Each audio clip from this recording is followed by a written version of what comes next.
সদৌ অসম মিস্ত্ৰী আৰু শ্ৰমিক সন্থাৰ উদ্যোগত আৰু শোণিতপুৰ জিলা মিস্ত্ৰী আৰু শ্ৰমিক সন্থাৰ লগতে বালিপাৰা আঞ্চলিক মিস্ত্ৰী আৰু শ্ৰমিক সন্থাৰ উদ্যোগত আজি বালিপাৰাত বৃহৎ আমাৰ সজাগতা সভা আৰু বালিপাৰা মানে ৰাঙাপাৰা সমষ্টি। আমি দেখিছোঁ এইখন চৰকাৰে 2018ত আমাৰ শ্ৰমিকসকলক প্ৰতিশ্ৰুতি দিছিলে, সকলো ধৰণৰ প্ৰতিশ্ৰুতি দিছিলে যে শ্ৰমিকবিলাকক টকা দিয়া হ'ব, পেঞ্চন দিয়া হ'ব, অসম গৃহ নিৰ্মাণ কল্যাণ পৰিষদৰ যিবোৰ টকা তেওঁলোকে ইয়াত ভাষণ দিছিলে। ৰাঙাপাৰা 2018 ৰাঙাপাৰা কল্যাণ চৰকাৰী কল্যাণ সভা এখন পাতিছিলে। তাত আমাৰ 8জন MLA আছিলে, মাননীয় আমাৰ সৰ্বানন্দ সোণোৱাল ডাঙৰীয়াও আছিলে। কৈছিলে যে ৰাঙাপাৰা সমষ্টিৰ পৰা আদি কৰি গোটেই অসমৰ যিবোৰ লেবাৰ, এই লেবাৰবিলাকৰ কাৰণে অসম গৃহ নিৰ্মাণ কল্যাণ পৰিষদৰ অজস্ৰ টকা আছে, গতিকে আপোনালোক সকলোকে দিয়া হ'ব।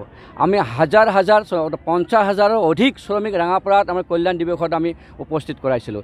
এতিয়া দেখিছোঁ এই বৰ্ডখনৰ যিমান টকা কোটি টকা ইয়াত আছে, কিন্তু আমাৰ শ্ৰমিকসকলে পোৱা নাই। শ্ৰমিকসকলে কেনেকৈ পাব, পঞ্জীয়নটোৱে কৰিব পৰা নাই। অসমৰ 33খন জিলাত আজিলৈকে তেওঁলোকে ভালদৰে পঞ্জীয়নটো কৰিব পৰা নাই। চবতকৈ দুখৰ বিষয়, পঞ্জীয়ন কৰা অৰ্থাৎ অসম গৃহ নিৰ্মাণ কল্যাণ পৰিষদৰ যিবোৰ নিযুক্তি দিয়া যিবোৰ ল'ৰা ছোৱালীয়ে কাম কৰিছে তেওঁলোক হেমাহি, অৰ্থাৎ শ্ৰম বিভাগে মানে কল্যাণ বিভাগটোৰ আওতাত আনিবই পৰা নাই। উঠি ৰজা বহি ৰজা হৈছে আমাৰ শ্ৰমিক কল্যাণ বিভাগটো। লগতে শ্ৰম বিভাগে এনেকুৱা এটা হৈছে, চৰকাৰখনে শ্ৰম বিভাগটোক মানে ৰাজনীতিৰ হাতিয়াৰ হিচাপে ব্যৱহাৰ কৰিছে। যেতিয়া ইলেকশ্যনটো আহে তেতিয়া তেওঁলোকক নিৰ্দেশ দিয়ে, এতিয়া যে লেবাৰৰ ওচৰত যাব লাগে, আঁচনিবিলাকৰ কথা ক'ব লাগে, তেতিয়া সজাগতা সভাবিলাক চৰকাৰৰ নিৰ্দেশত শ্ৰম বিভাগে পাতে। আৰু সেইটোৰ কাৰণে অনলি ফৰ আমি ভোট দিছোঁ, চৰকাৰখনে আমাক হাতিয়াৰ হিচাপে ব্যৱহাৰ কৰিছে একমাত্ৰ লেবাৰবিলাকক। আমি শ্ৰমিক জাতিটো যেনে চৰকাৰৰ এটা হাতিয়াৰৰ পাত্ৰ। আমাৰ দুখৰ বিষয়, আজি হাজাৰ শ্ৰমিক আজি বালিপাৰাত গোট খাব লগা হৈছে, পেটৰ ভগত আন্দোলন কৰিব লগা হৈছে। কোনো ইয়াত নেতা হ'বলৈ অহা নাই। অসম গৃহ নিৰ্মাণ কল্যাণ পৰিষদৰ টকা আমাৰ শ্ৰমিকবিলাকে পোৱা নাই। আৰু আচৰিত কথা, মানে আপোনালোকে শুনিলে আচৰিত হ'ব, এই বৰ্ডখনৰ আগত পঞ্জীয়ন যিখিনি কাম কৰি আছিল লেহেমীয়া গতিত, এতিয়া সম্পূৰ্ণৰূপে এইটো মাহৰ 8 তাৰিখে সম্পূৰ্ণৰূপে বন্ধ কৰি দিলে যে অনলাইনে হ'ব, অনলাইন যোগে পঞ্জীয়ন কৰা হ'ব। এতিয়া আমি নটিচ পাইছোঁ, আমাৰ তেজপুৰৰ শ্ৰম বিষয়ে আমাক নটিচ এখন দিছে যে আপোনালোকৰ নহয় আৰু পঞ্জীয়ন নহয়, অনলাইনে কৰিব লাগিব। ভাল কথা, কিন্তু এতিয়া দেখিছোঁ কোনো এটা অফিচত কম্পিউটাৰৰ ব্যৱস্থা কৰা নাই। কম্পিউটাৰৰ ব্যৱস্থা নকৰাকৈ গোটেই অসমৰ পঞ্জীয়নৰ কামবিলাক বন্ধ হৈ গৈছে। দুৰ্নীতি এখন চৰকাৰ, কোটি টকা আছে, এই টকাখিনি এই চৰকাৰখনে দিব পৰা নাই। চবতকৈ ডাঙৰ বস্তু, এই টকা আমাৰ বৰ্ডত যিবোৰ আমাৰ টকা আছে শ্ৰমিকসকলকতো দিব পৰা নাই। আৰু আচৰিত ধৰণৰ কথা, গোপনীয় কথা বুলিয়ে কৈছোঁ, ইয়াৰ পৰা আমাৰ 5% টকা এটা চৰকাৰে কাটি লয়। আমাৰ বৰ্ডৰ টকা চৰকাৰে 5% কাটি লোৱা টকাখিনি তেওঁলোকে ক'ত খৰচ কৰে, কিহত খৰচ কৰে, আমি ট্ৰেড ইউনিয়ন আমি গম পোৱা নাই, আমি শ্ৰমিকে আমি গম পোৱা নাই, অজানিতে তেওঁলোকে খৰচ কৰিছে। আৰু ইলেকশ্যনৰ সময়ত তেওঁলোকে আভুৱা ভাৰী প্ৰত্যেকখন গাঁৱে ভূঞে ইণ্ডাষ্ট্ৰী ফেক্টৰী বাগানত ঘূৰি ফুৰিছে এতিয়া আধাৰশিলা স্থাপন কৰাৰ কাৰণে। আৰু তেওঁলোকে শ্ৰমিকক আকৌ আকৰ্ষিত কৰি পেলাই আকৌ ভোট লোৱাটো ষড়যন্ত্ৰ কৰিছে।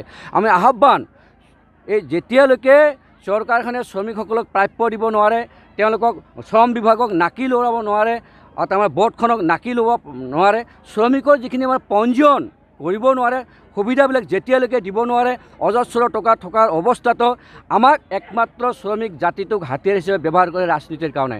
চাওক, এইখন চৰকাৰ এনেকুৱা এখন চৰকাৰ, তেওঁলোকে আমাৰ দুখীয়া। আজি আমি আন্দোলন কৰিছোঁ প্ৰাপ্যৰ কাৰণে, আমাৰ অধিকাৰৰ কাৰণে। চৰকাৰৰ যিটো নিৰ্ধাৰিত দৰমহা, অসম চৰকাৰৰ যিটো নিৰ্ধাৰিত দৰমহা, এই দৰমহাখিনি আমাক পাব লাগে, কিন্তু ঠিকাদাৰে শ্ৰমিকসকলক নিদিয়ে। শোষণ কৰিছে, সকলো ফালৰ পৰা শোষণ কৰিছে। মালিক, পুঁজিপতি, কৰপতি, লাখপতি আমাৰ শ্ৰমিকসকলক প্ৰাপ্যবিলাক নিদিয়ে। আমি প্ৰাপ্যৰ অধিকাৰত আমি যে আন্দোলন কৰোঁ ৰাজপথত। মূল্য বৃদ্ধি হৈছে, চৰকাৰখনে দেখা নাই নেকি? আমি 1 টকীয়া চাউলৰ কাৰণে 1 টকীয়া চাউলটো আমি বিনামূলীয়া লাগে বুলি আমি কেতিয়াও আন্দোলন কৰা নাছিলোঁ। তেওঁলোকে আভুৱা ভাৰিছে, চমক এটা দেখুৱাইছে, বিনামূলীয়া আমি চাউল দিম।